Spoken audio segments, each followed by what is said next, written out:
반갑습니다.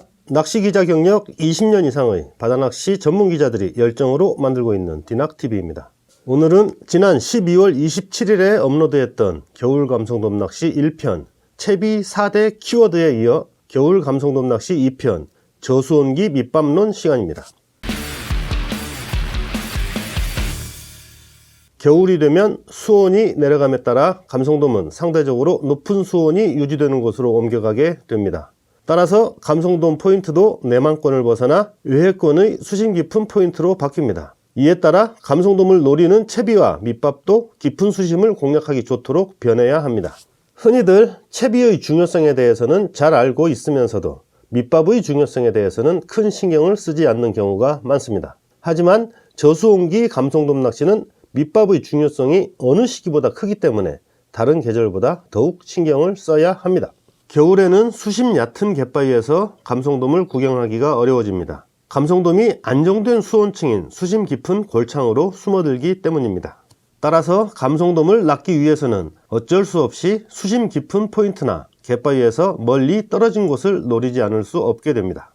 또한 감성돔의 활성도가 낮으므로 어지간한 밑밥에는 쉽게 떠오르지 않습니다. 바닥층을 제대로 공략하지 못하면 하루 종일 입질 한번 받지 못하는 경우가 허다하게 발생합니다. 이런 이유들 때문에 저수온기에는 깊은 수심 바닥층을 공략하는 게 최선의 방법입니다. 따라서 밑밥의 배합 비율이나 뿌리는 방법도 가을과는 달리 해줘야만 합니다. 비중 무거운 집어제가 절대적으로 유리합니다.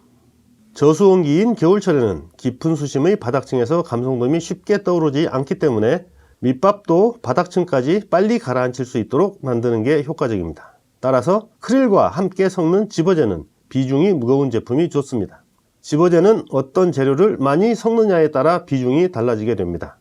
여기서 어느 회사의 어떤 제품이 좋다고 말씀드리기는 어렵고 곡물 성분이 많이 섞인 집어제가 비중이 무거워 빨리 가라앉는다는 점 참고하셔서 집어제를 선택하시기 바랍니다.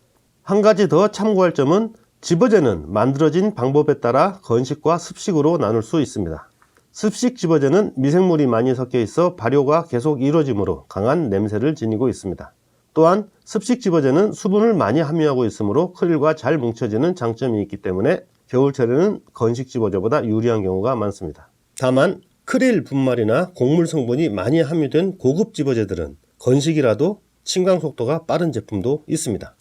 크릴은 원형 유지하도록 미리 녹여야 합니다. 밑밥을 만들 때 아직 해동이 덜 된 크릴을 분쇄기에 넣어 집어제와 혼합하는 경우가 많습니다.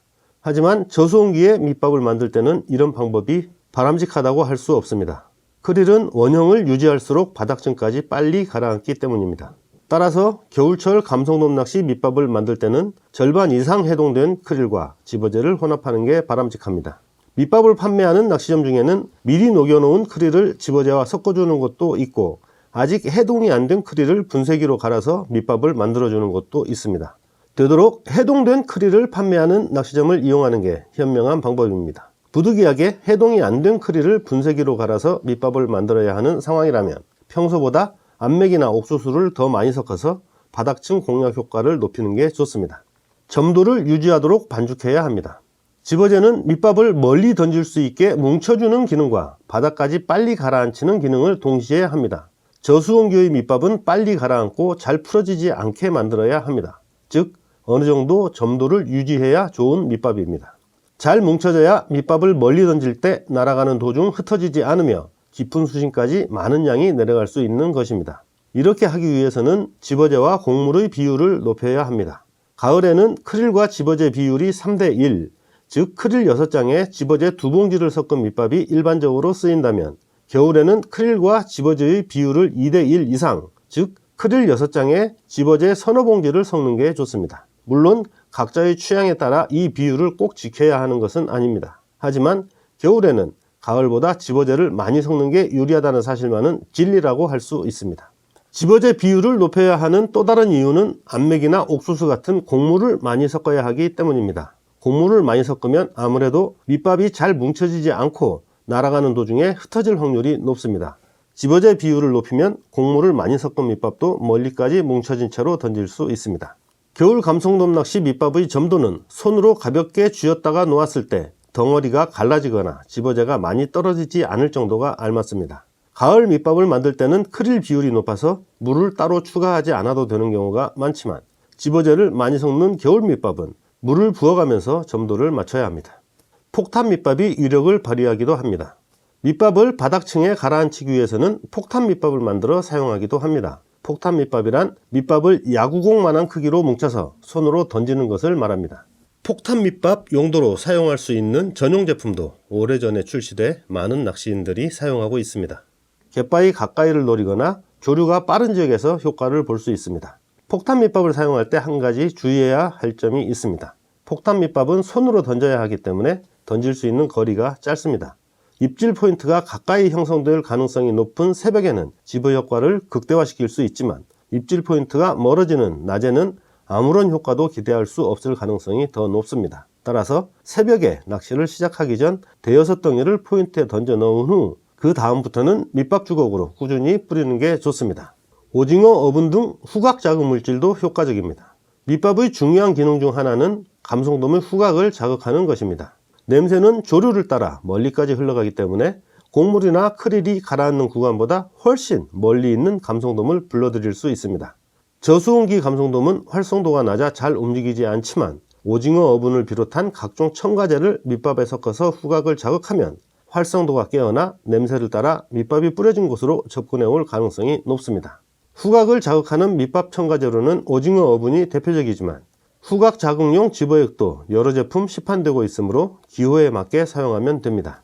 최근에는 집어제에 크릴 분말을 다량으로 함유시켜 집어제 자체의 후각 자극 능력을 높인 제품도 있다는 점 참고하시기 바랍니다. 충분한 양 준비해서 열심히 뿌려야 합니다.